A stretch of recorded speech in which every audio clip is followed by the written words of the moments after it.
Good morning, everyone. Welcome to the SAGE group. I am Dr. Sukhwant Singh, Associate Professor at SIRTS Pharmacy, and we are talking about subject of instrumental methods of analysis. And the topic that we are going to continue today is high performance liquid chromatography. In my previous class, I have already talked about the basics of chromatography. We have discussed what is stationary phase and what is mobile phase. And with specifics to the high performance chromatographies, we have already talked about the basis of chromatography on the types like normal phase chromatography and the reverse phase chromatography, and also based on the types of separation on the basis of principle which is involved in the separation, that is adsorption, ion exchange, partition, or size exclusion.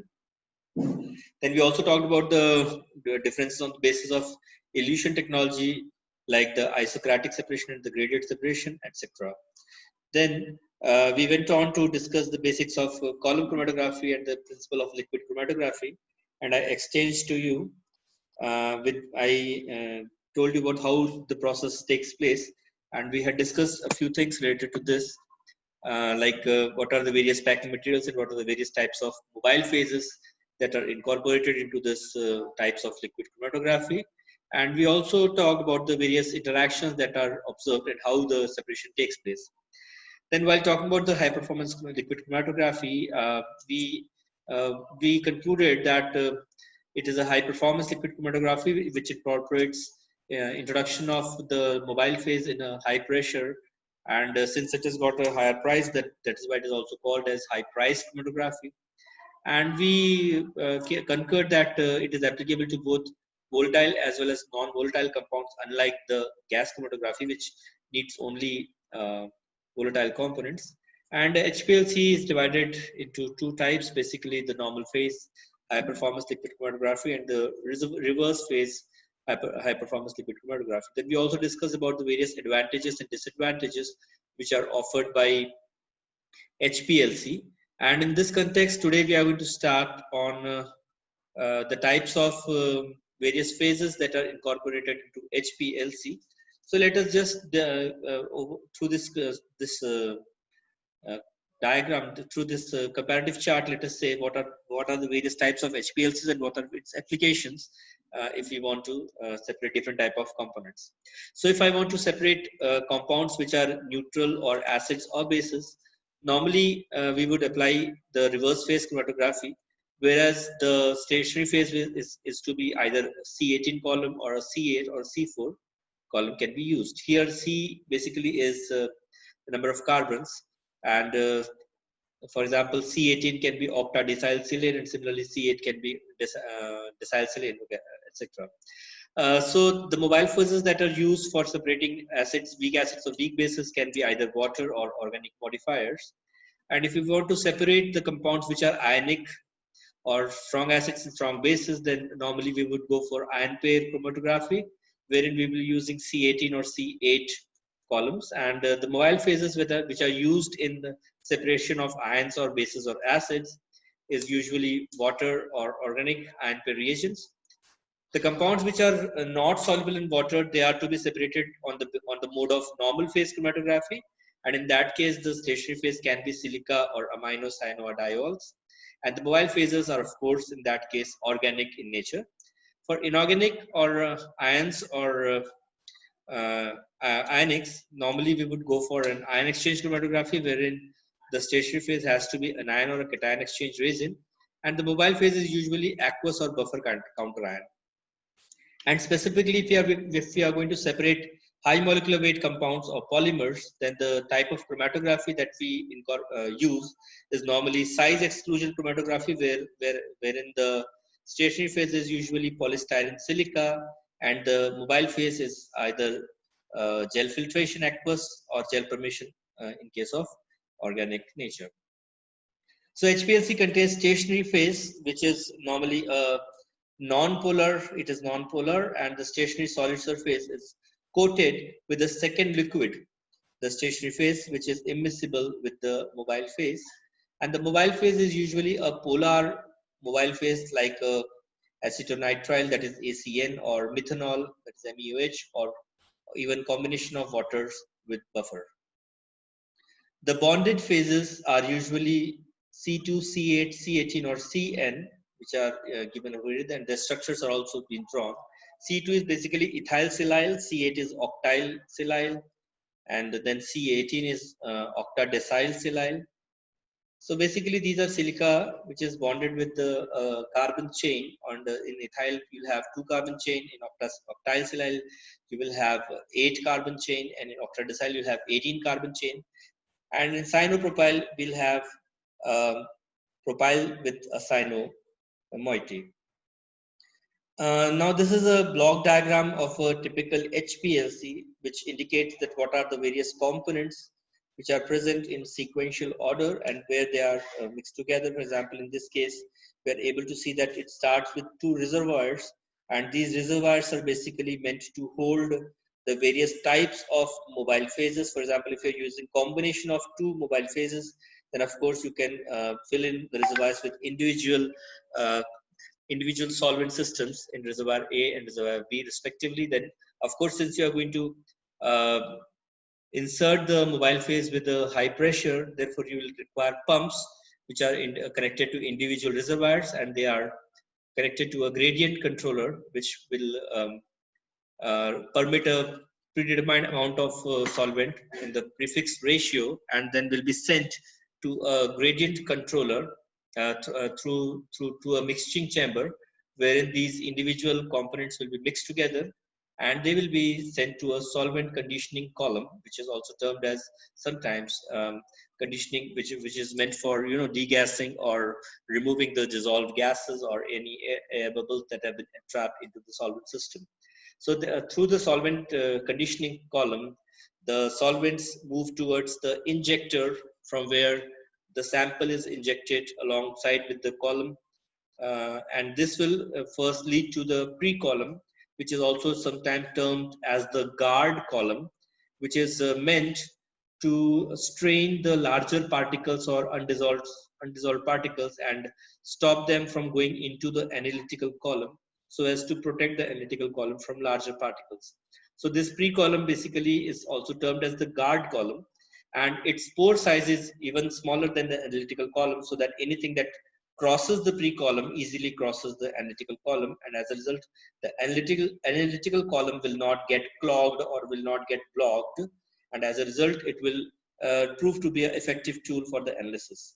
And after the analytical column, when the components have separated, they pass on through the detector, which is connected with a suitable recorder, and from the detector the components that have been separated can be easily collected at the fraction collector, or sometimes a simple collector can be incorporated. So why do we use HPLC? We use HPLC because it offers to us simultaneous analysis of multiple component systems, along with providing with us results with high resolutions, high sensitivity, good repeatability, moderate analysis condition, easy to fractionate and purify, and also it's a non-destructive method of analysis. That is, after our components have been separated, they can further be used because destruction of the sample does not take place. So these are one of a few advantages that I've listed over here, uh, which in itself gives us a glimpse of or an idea why we have to use, or why do we want to use HPLC. Now let us talk about the instrumentation of HPLC. The various components are not limited to this, but of course the list is almost complete, but of course a few things can be added.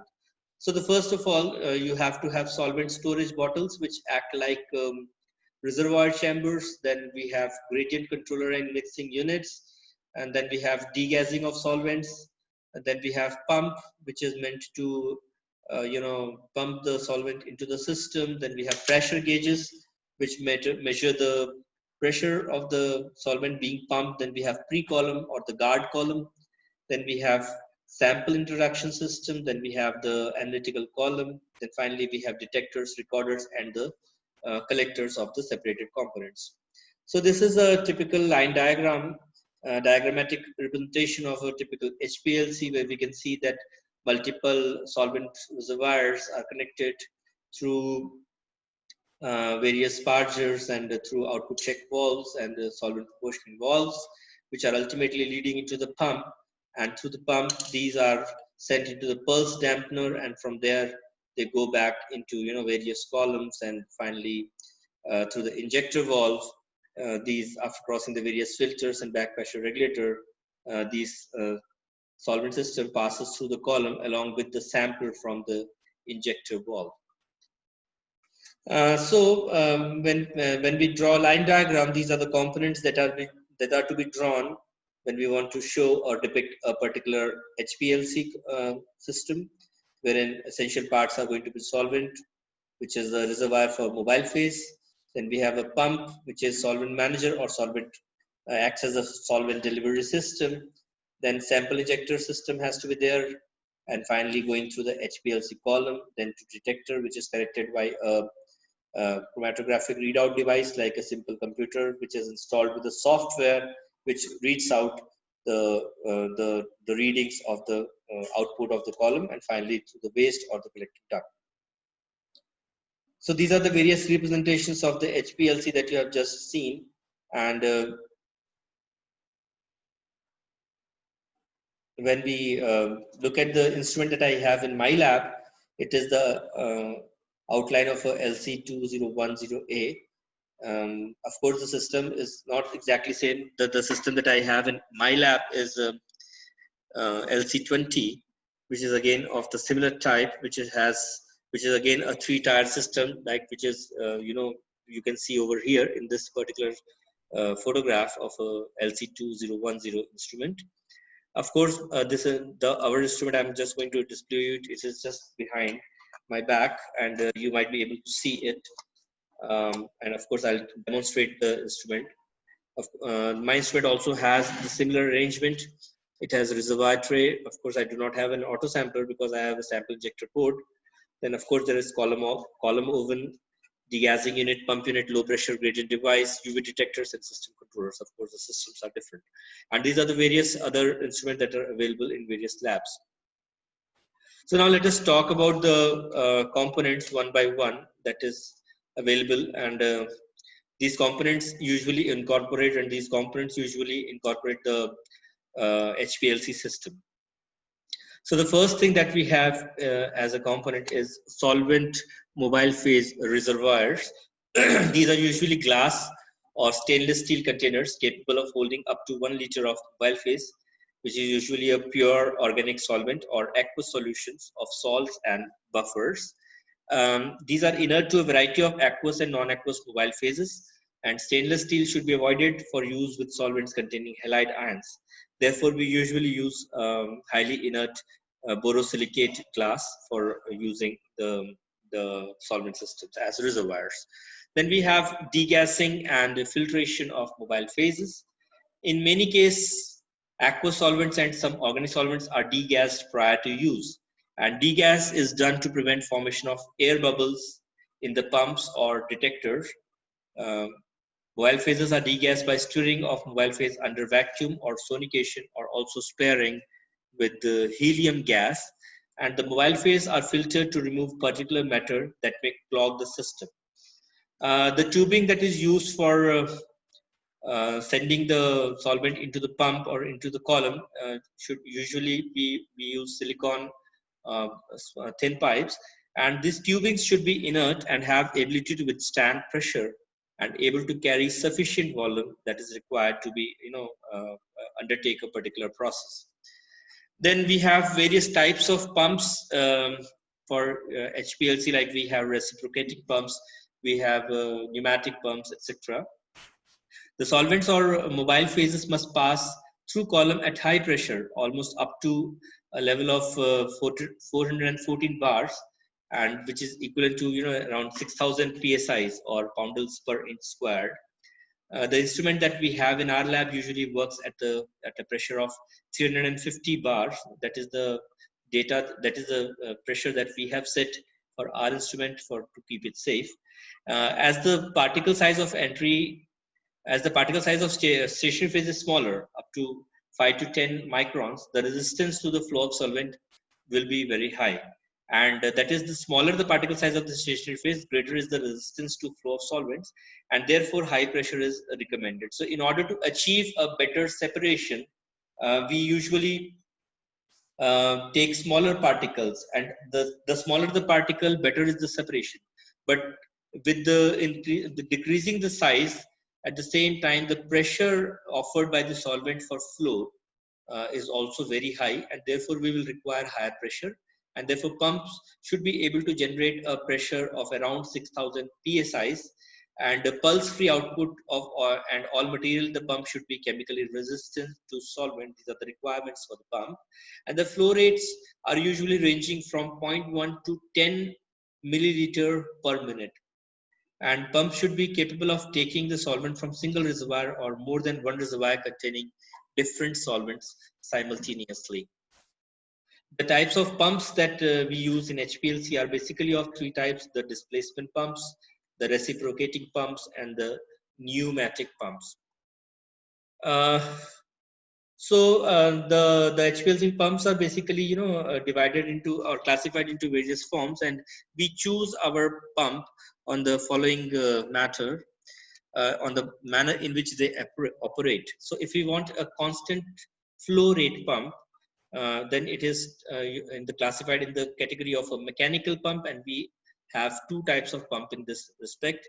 The first one is syringe or the displacement pump, and the second one is a reciprocating pump, which is further divided or classified into a single piston reciprocating pump or double piston reciprocating pump and reciprocating diaphragm pump. But if I want to operate on constant pressure, that is pneumatic, then we have following types of pneumatic pump. First one is direct pressure pump, and the second one is amplifier pump. Now, displacement pumps consist of a large syringe-like chambers equipped with a plunger, which is activated by a screw-driven mechanism powered by a stepping motor. So it is also called a screw-driven syringe type pump. The advantages that displacement pump offers is that it produces a flow that tends to be independent of viscosity and back pressure. And the disadvantage with this displacement pump is that it has got a limited solvent capacity, around 250, and considerably inconvenient when the solvents must be changed frequently. So this is how a displacement or a driver control pump looks like, which is piston driven, and it displaces a particular amount of liquid and displaces it to the column. Then we have the reciprocating pumps. This pump transmits alternative pressure to the solvent via a flexible diaphragm, which in turn is hydraulically pumped by a reciprocating pump. The disadvantage with the reciprocating pump is that it produces a pulse flow, which is damped because pulses appear as baseline noise on the chromatograph, and this can be overcome by use of a dual pump heads or elliptical cams to minimize such pulsations. So this is how the pulse is sent. It has got just like your hand pumps, it works like your hand pump.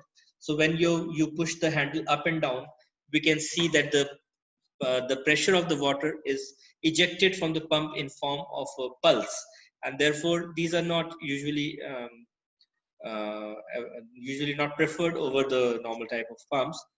But of course these are the line diagram. So therefore what happens is that solvent is pumped back and forth by a motor driven piston and two ball check valves which open and close and control the flow. The piston is in direct contact with the solvent, and small internal volumes as big as 35 to 400 microliters can be pumped with a high output pressure up to 10,000 psi, and these are ready adaptability to gradient elution and constant rate flows also. When we use a single pump with slow filling cycle, we get this type of flow rate, and we get pulses in between. And if we have a single piston with rapid filling cycle, we can find that the gaps have decreased in case of the graph number B. And C represents a dual piston pump with rapid filling cycles in which operate at 180 degrees out of phase. So this is the schematic representation of solvent flow from various type of pumps. And here we can see that if we operate with a dual piston pump with rapid filling cycles and operate at 180 degrees out of phase, then we can overcome the pulses even with these kind of pumps. So the advantages is that they have got small internal volume up to 35 to 400 microliter, how high output pressures up to 10,000 psi, adaptability to gradient dilution, large solvent capacities and constant flow rates, and it is usually largely independent of column back pressure and solvent viscosity. Now, pneumatic pumps, in this pump, the mobile phase is driven through the column with use of pressure produced from a gas cylinder, and it has got a limited capacity of solvent. And due to solvent viscosity, back pressure may develop, and as a result, return valves, non-return valves are required to be incorporated in this types of pumps. Now let us talk about the sample injector system. This is a system that has been developed and integrated into the system specifically to insert the sample along with the solvent flow, so that we get the solvent in the system. So several injector devices are available, which are either manual or auto injection in the sample. And these are basically septum injectors, stop and flow injectors, and RHEODYNE injectors. Septum injectors, as the name suggests, will have a septum or a rubber septum which will be used for inserting or injecting the sample. And these kind of injectors cannot be commonly used since the septum has to withstand high pressure. And as a result, leaking of solvent can take place if we use septum injectors. Then stop flow is a type of injector which is in which the flow of mobile phase is stopped for a while and the sample is injected through a valve, and again this flow is started. But these type of injectors are again disadvantageous because the pulse of flow will occur. And the last one is the RHEODYNE injector, which we have in our instrument also. And this is the widely used injector whenever you want to inject the system manually. It is the most popular a popular type of injector used, and it has got a fixed volume of loop for holding the sample until it is injected into the column, like 20 microliter or 50 microliter or even more. So it offers us the flexibility to introduce amount of sample that is to be injected. And of course, you need not slow down or you need not stop the flow of the liquid. And as a result, this is the most widely used. And through the injector, the sample is introduced into the column, and the injector is positioned just before the inlet of the column. And this is the sampling loop of the typical RHEODYNE injector, wherein we can see that the normally when the flow is on, the flow occurs into the pump, and the sample is injected into the loop of the system. And as soon as we turn the knob, now the liquid will go, the solvent will go from the pump into the loop, take along the sample with it, and come out of the column. So this is the typical representation of a RHEODYNE injector system, which is commonly used. These are the various positions of load position and inject position, and these are similar to the instrument that I have with me in my lab. Then let us talk about the column. We have two types of column in the HPLC. First one is the pre-column or the guard column, and the second one is the actual column or the analytical column. Now, pre-column consists of a packing material which is chemically identical to that in the analytical column, but it is mainly used to remove the impurities from the solvent and thus prevent contamination of the analytical column, and it can protect analytical column. It is also called as guard column or the protective column, and it is having a larger particle size, and it is having a short length of up to 2 to 10 centimeters so that it does not affect the separation. Analytical column. The success or failure of an analysis depends upon the choice of column. Actual separation is carried out in this particular analytical column. It is usually made up of a stainless steel tube whose size and length varies from 25 to up to 100 centimeters. And the internal diameter of this analytical column can be from 2 to 4.6 millimeters. The column is filled with small particles up to 5 to 10 microns, and the solid support can be silica gel or alumina.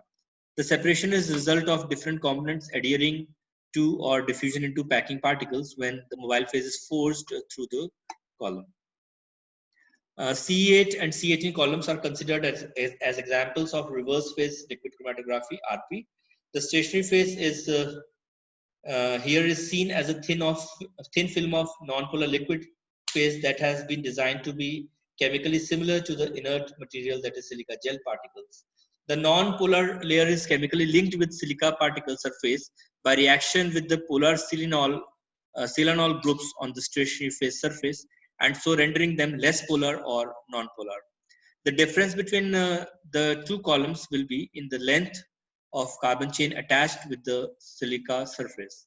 Accordingly, C8 HPLC columns have packing material composed of silica particles attached with C8 carbon units, and C18 will of course have packing materials which are coated with C18 hydrophobic units.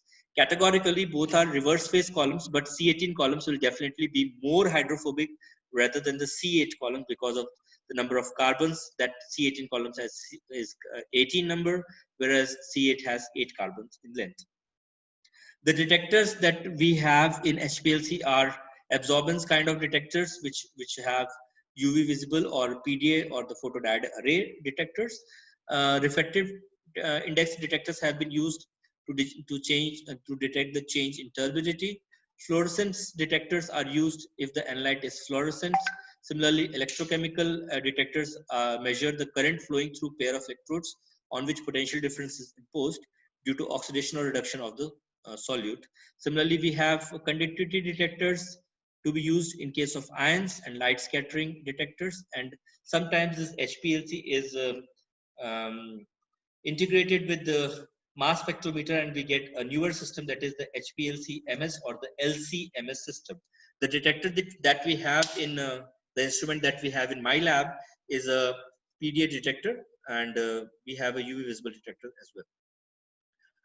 So the selection of detectors depends on, of course, the type of analyte that you want to check, and therefore UV and visible PDA detectors are used for compounds which are having chromophores, like most of the pharmaceutical drugs that we have, because they have aromatic rings or multiple alternating double bonds, and therefore the most common type of detectors for pharmaceutical industry is UV visible and the PDA detector. Apart from this, we also have RF detectors, CDD detectors, EC detectors, RID or ELSD detectors also. But for pharmaceutical applications, we have to stick with the UV visible and the PDA detectors.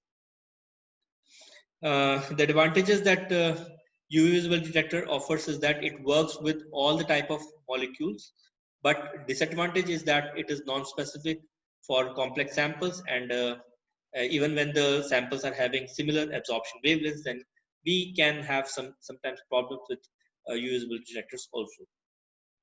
So the ideal detector properties are to be high sensitivity, universality, and predictable specificity, large linear response range, low net volumes, non-destructive in nature, insensitive to temperature and mobile phases, and continuous operation should be possible, reliable and easy uses, and no single detector fits all this criteria. Therefore, just like non-existence of an ideal gas, we also do not have an ideal detector, but of course most of these can be met if you use a highly sophisticated UV visible PDA detector. Since I'm running short of time, so definitely I would like to continue with this UV visible detectors and the other type of detectors in my upcoming class, and I would like to rest my class here and rest my case here. So I will continue with the other type of detectors in my upcoming classes, and I would definitely like to deliberate on the PDA or the photodiode array detector. And we will discuss the basic working of a HPLC instrument in the next class, and we will be comparing the techniques of HPTLC and HPLC and comparison between GC and HPLC. So once again, I thank you all for joining me in this class of high performance liquid chromatography. I thank you again for patient listening, and hope to see you all in my next class of HPLC. So this is Dr. Sukhwant Singh signing off on the behalf of SIRTS Pharmacy on the SAGE group, and the topic that we discussed today was the second part of my class on high performance liquid chromatography. So thanks once again for joining, and hope to see you all in my next class. Have a good day.